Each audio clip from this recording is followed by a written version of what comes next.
Hey y'all, welcome back. Thank you for joining us for our talk back. My name is Kelly. I had forgot what I was about to say.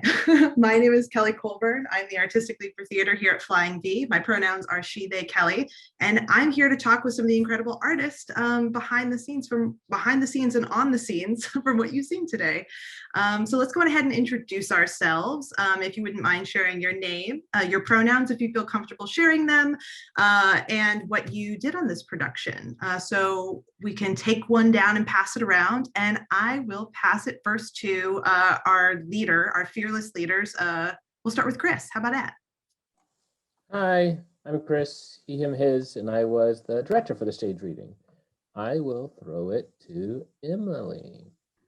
Hi there, I'm Em Whitworth. My pronouns are she, her, hers, and I was produced and was Sky.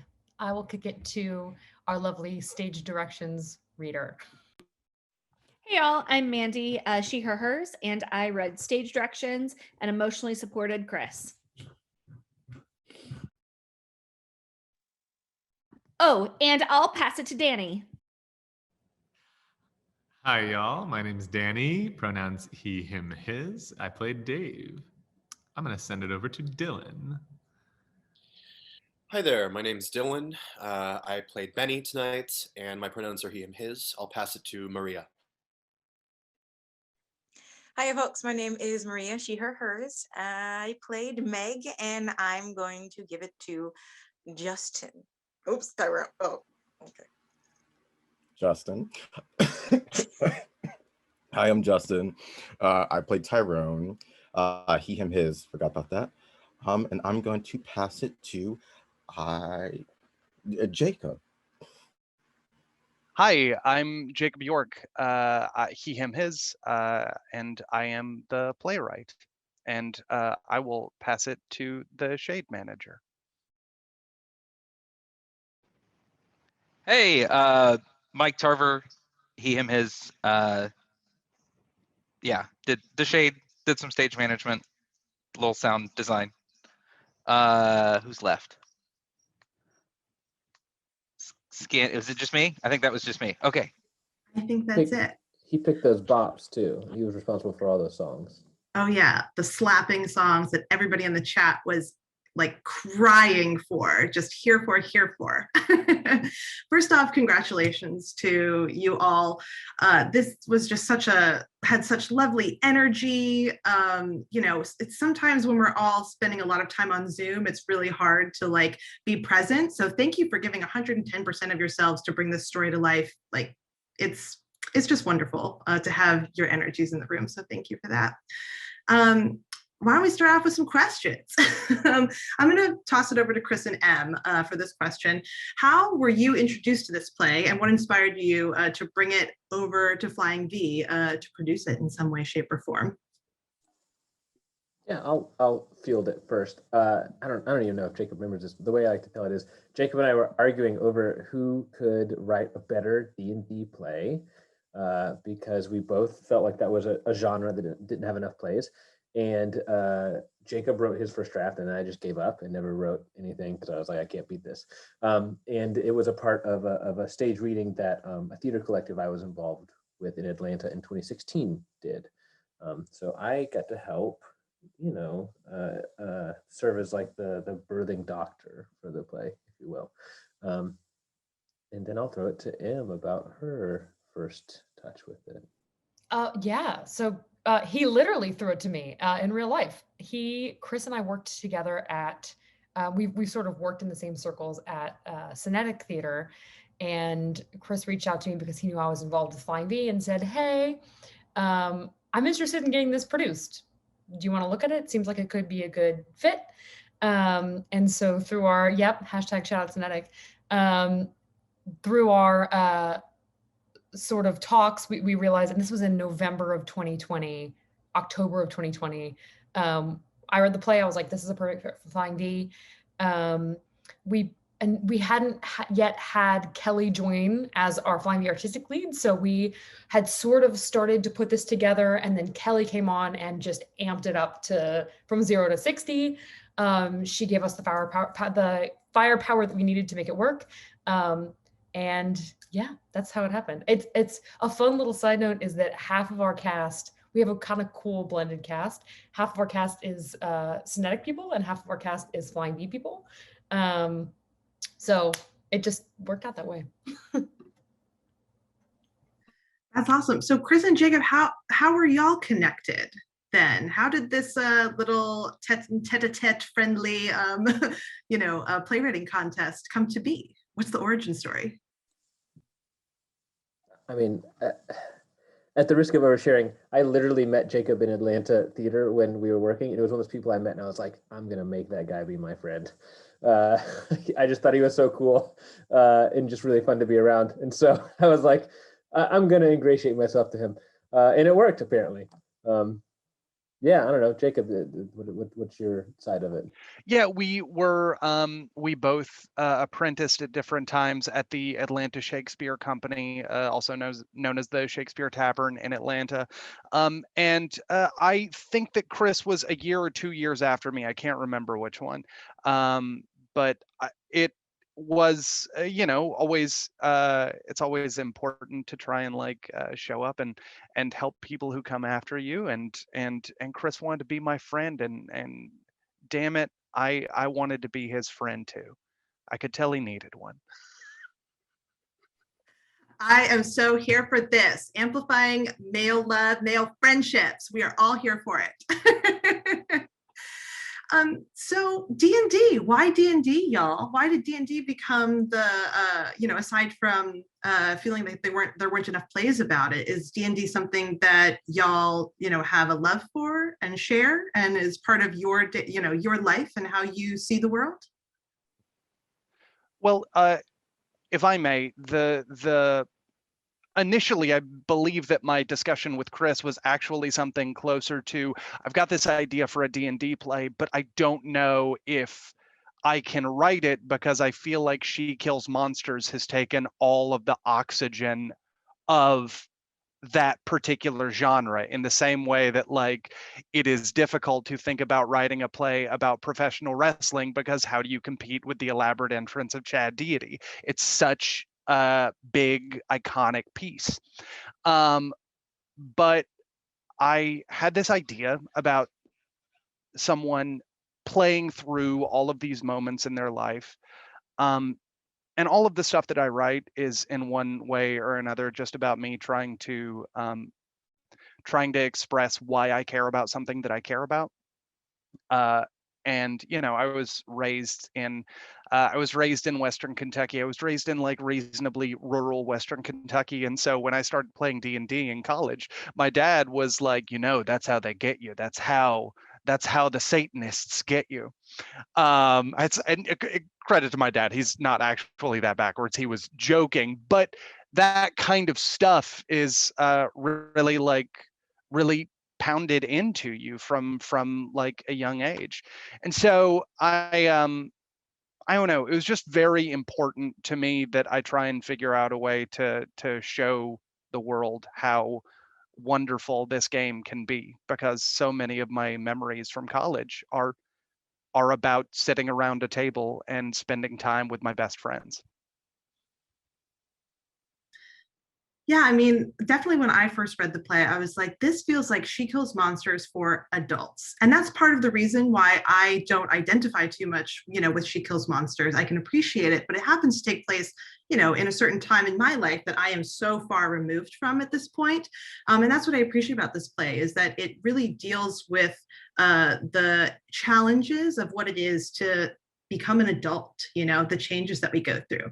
Like every time I get a wedding invite, I'm like, oh, God, another one, but on the same side of that, when Facebook pops up and I have a high school friend or someone from college who I haven't spoken to in a long time and they pop up as having passed away, it's this interesting place where there are a lot of like life and marriages and like milestones that are happening. And then on the other side of it, just, things that you never expect to happen to folks who are sort of in our age range. So I think that's what really like pulls at my heartstrings about this play. I lost my questions. Hold on. Let me pop this over to the actors to give a little insight. Actors also including Shade Manager. How many of y'all are familiar with D&D? How many of y'all have played it before? And like, how is your varying levels of experience with D&D, impacted your entry into this play, if at all? Well, I'll jump in here. I have had the unique privilege to play role-playing games with both Chris and Jacob. Jacob was our game manager, so it was awesome. I felt it was something that I was really nervous about the first time I played. I was going to play Pathfinder with a bunch of Atlanta actors who knew what they were doing, and I was like, oh god, I'm gonna embarrass myself. And everybody was just really warm and inviting, and we had a great time telling some great stories. And it's just such a pleasure every time I get to come across this piece.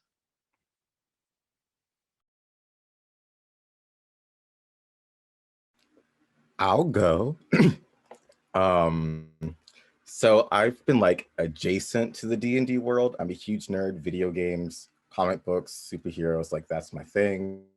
But like that was like the corner that you don't touch because then you go too far. But then like my roommates that just moved out of here, they would play it all the time and I would like hear their stories and stuff. And I was like, okay, maybe it's interesting, but I'm still not going to touch it because stigma. But yeah, it seemed to be taking over now, and I really want to get into it. I will follow up that from Justin by very much agreeing. I've been adjacent to it from a long time. I've sat in on at least one game with a bunch of other actors while they played, but then for no reason that I can really put my finger on, I never found a group that I wanted to play with enough to make the logistics work. And I'd seen She Kills Monsters a couple times, and that probably also, so my brain was very, looking at it through that lens. And then when I read this play, it was like there was a complete, I don't know, like a box opened up inside of me, and it was like everything was more possible and everything was more amazing about D&D. I think I understood most of the mechanics prior to this, but there were still some things that I didn't quite like. She Kills Monsters glosses over a bunch of stuff, and I think Jacob, this play does it so much justice and does such a good job of providing that sort of entryway. And then this past week, we played I played my first one-shot campaign with this delightful group in front of you. And let me just say, it was phenomenal. I hope that recording gets made public because I very much want people to see what an idiot I was. I can say that recording will be made public, and I don't have the link to it right now, but for the attendees who are still with us, we will have some emails going out that have that link embedded so that you can check it out. And I'll make space if the rest of the team wants to chime in about D&D. If I may say just one thing based on what Danny commented, it was really important to me when I saw She Kills Monsters. I thought that does not reflect my experience playing D&D. So it was very important to me that if someone were to come and see the show, I would be able to say to them, this is Pathfinder or D&D 3.5. And they would be able to be like, oh yeah, you could play through all of this. All of these things are accurate to the game.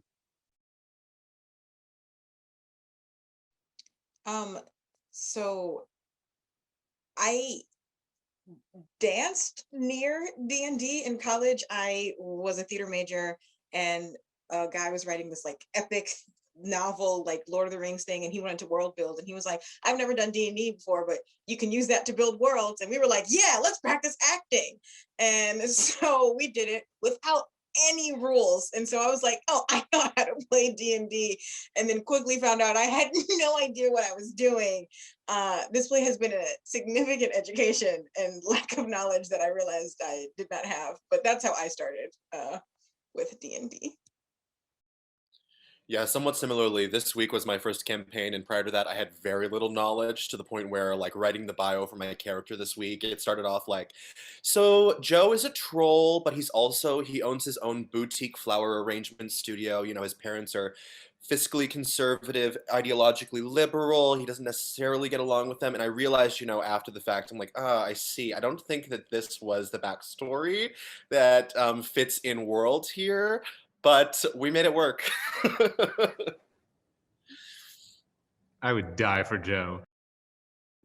I will jump in here and just say, like, as both actor and producer, puts crown on, throws in the trash.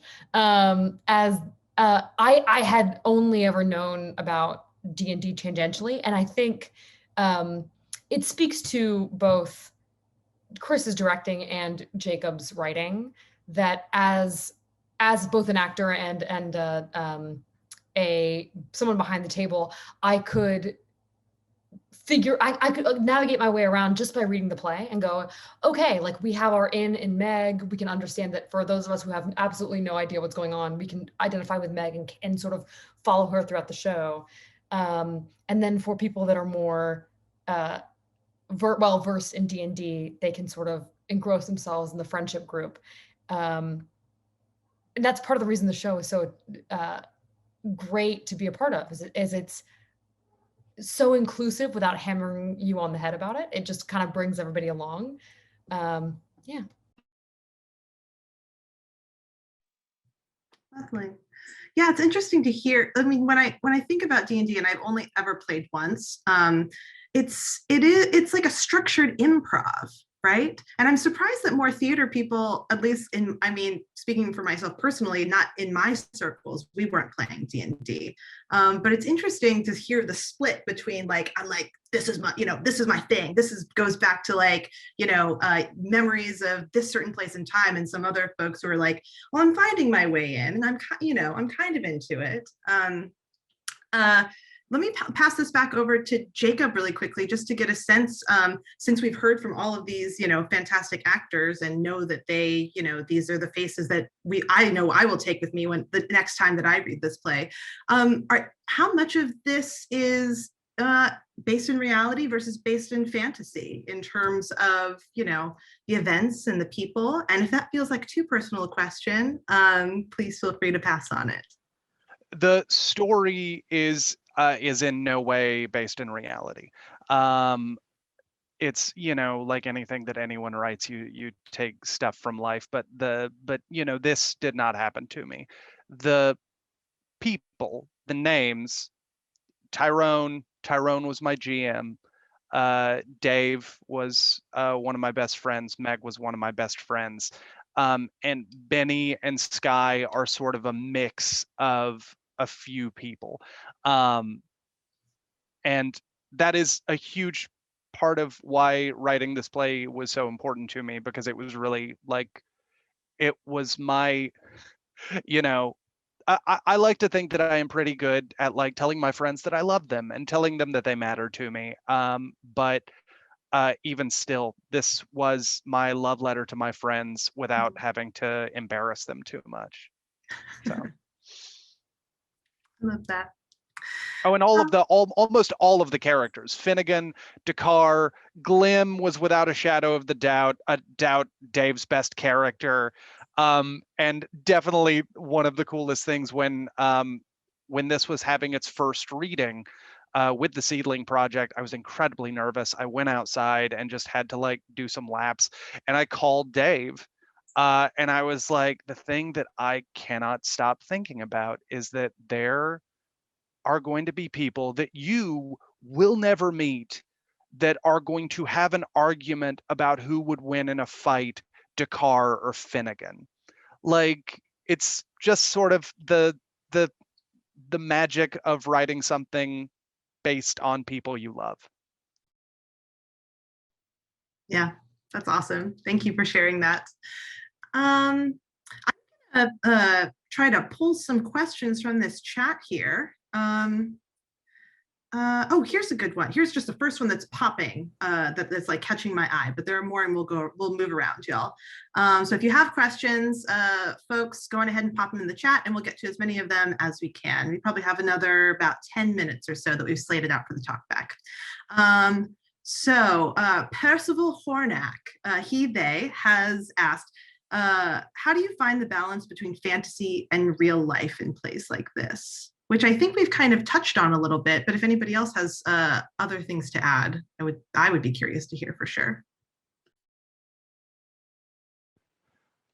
I want Chris to answer, because for me, it is entirely about writing it and being like, all right, someone else deal with this now. I've done everything that I can to try and make it as explicable as possible, but there's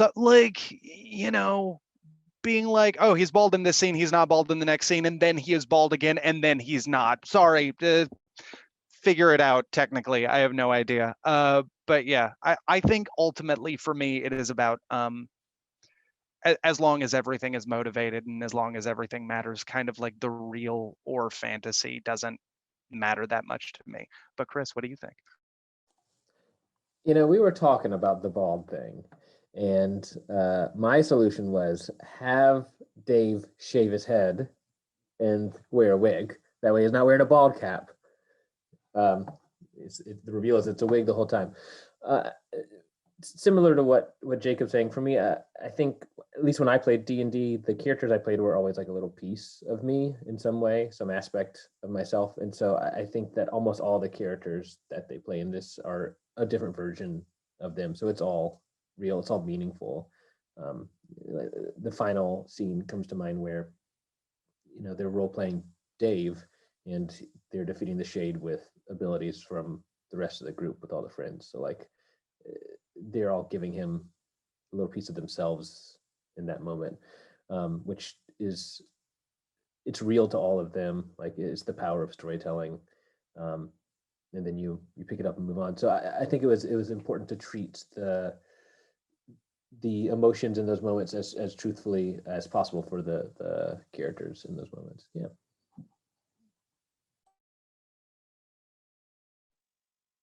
Cool. Anybody else want to chime in before I move on to another question? Okay. This question is from Navi, they. Navi is one of our artistic leads here at Flying V, and they are in charge of the digital media R&D department. And the question is for Dean Lyons. Dean, do you have any parting words for your rabid fan base? I don't know if you could see the chat, but people were living for Dean Lyons. Horny chat. He would probably say something heinous from Great Gatsby, like, oh, how does that play start? It starts with, having toured with that play for and heard it 100 times. It starts with I heard some advice from my father many, many years ago. And I feel like he would start with that and then would somehow end with that heinous tattoo that everyone has under their right armpit of, so we beat on, boats against the current, borne back ceaselessly into the past. So I don't know, fill in the blanks for you, right? Let's make it a creative writing assignment. That's what I would say. Yep. They're all here for it. Another question from Percival. For y'all who played multiple characters, how was it to get to inhabit all of them?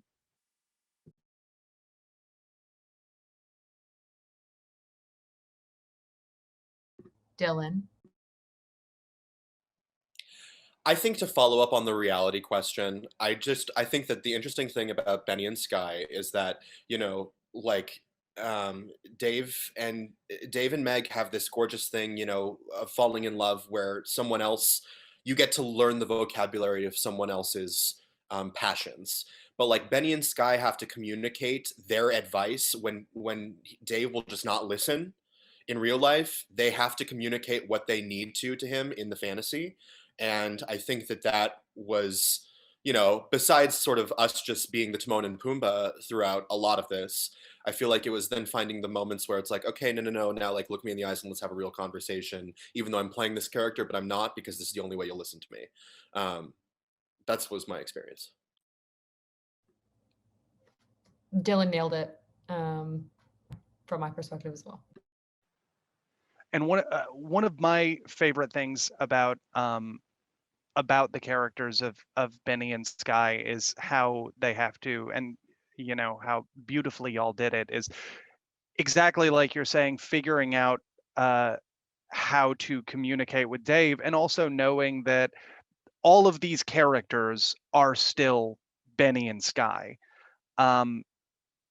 And you know, these things happen you put stuff in a play and then you don't realize it until after the fact. And one of my favorite things is that the last person that is on stage with Dave is Sky. It's not Tyrone, it's not Meg, it's Sky, and she knows what a huge honor that is. She's the kiss goodnight. She's the one holding his hand when he goes. And it means so much to me. Oh, sorry, but it means so much to me to see how Dylan and Em were so thoughtful and so sweet to my characters, even when they are not necessarily that sweet themselves sometimes.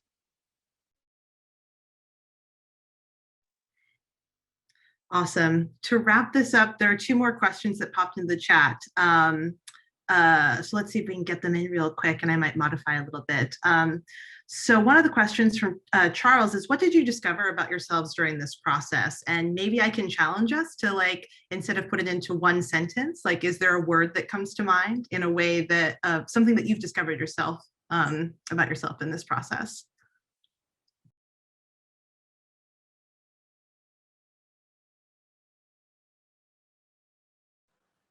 This is the first time that I've ever written a show, and the night before reading, not been like up fixing lines. I very much just gave Chris the script, and then he did it. So I have not learned anything about myself. Nothing. I knew it. I knew it all. I'm done. This isn't one word, so sorry, Kelly, but it would be love and listen to your friends. Yeah, maybe one word was too challenging, but maybe if it can turn into like a Aesop's fables, right? Like I don't know, like something that permeates through time. Your community will catch you.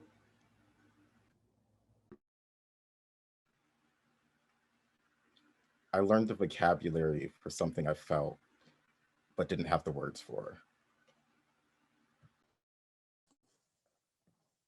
I think rereading this play so much in the current circumstances, it's a nice reminder that hope reigns eternal.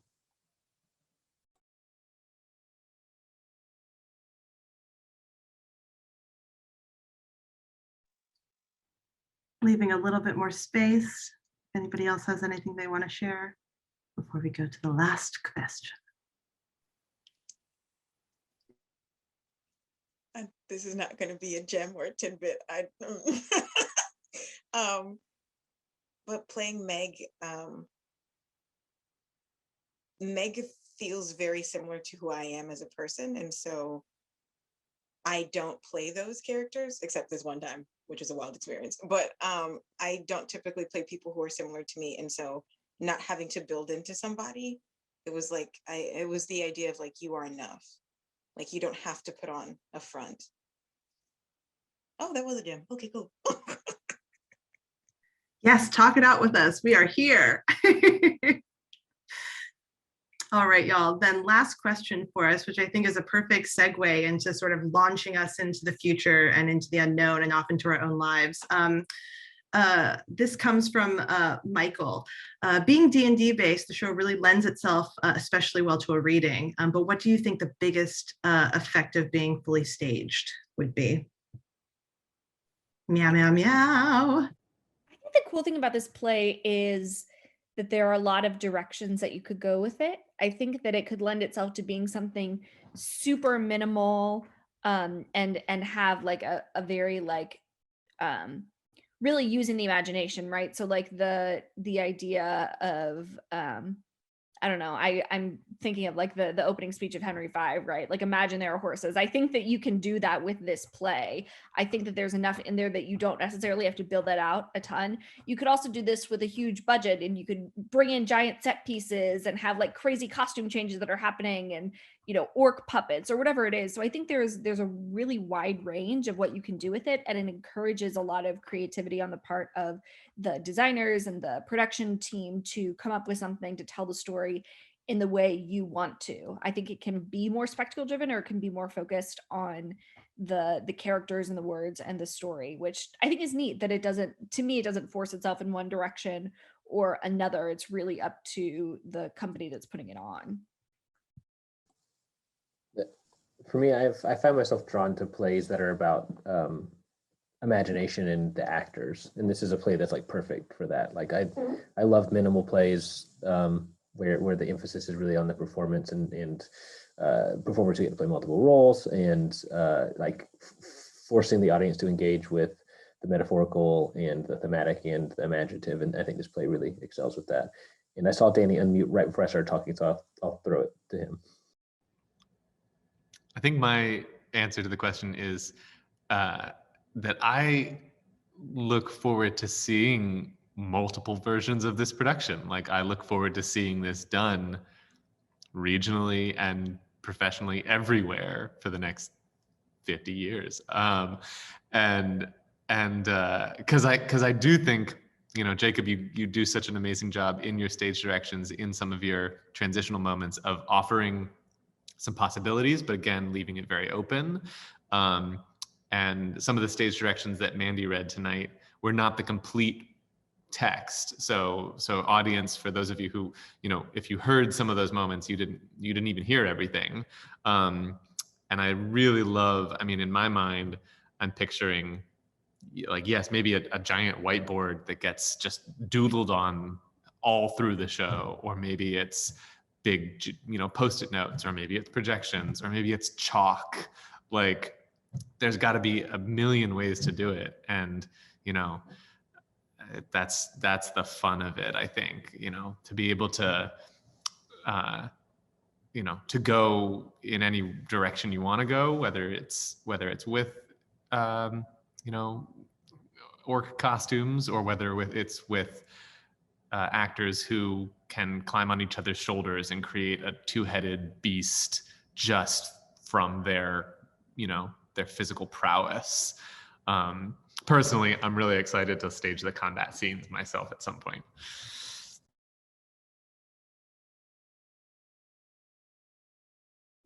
Cool. Making space for any last minute things that anybody on the panel wants to share before we wrap this up. I will just shout out one thing. Both Cinetic and Flying V have a repository of incredible physical performers.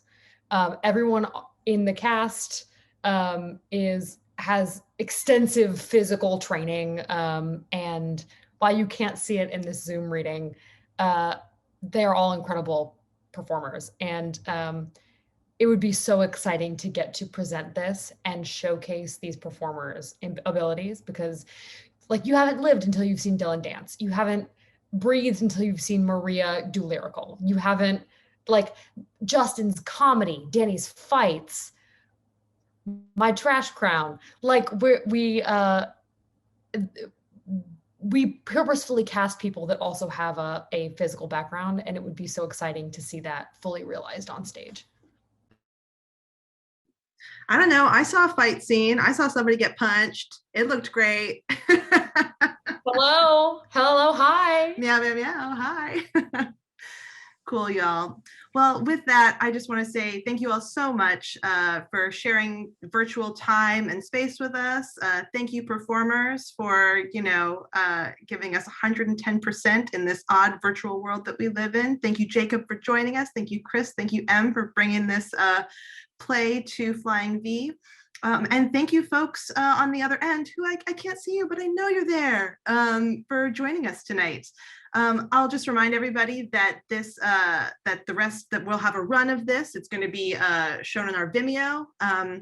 And it's a pay what you can, and all proceeds will go back to the wonderful people that you see on this screen who have spent the last couple of weeks putting this together. So please, we thrive by word of mouth. We thrive from your donations. We thrive from your love and support. So show us some love on social media if you had a great time here. Show us some love with that dough if you had a great time.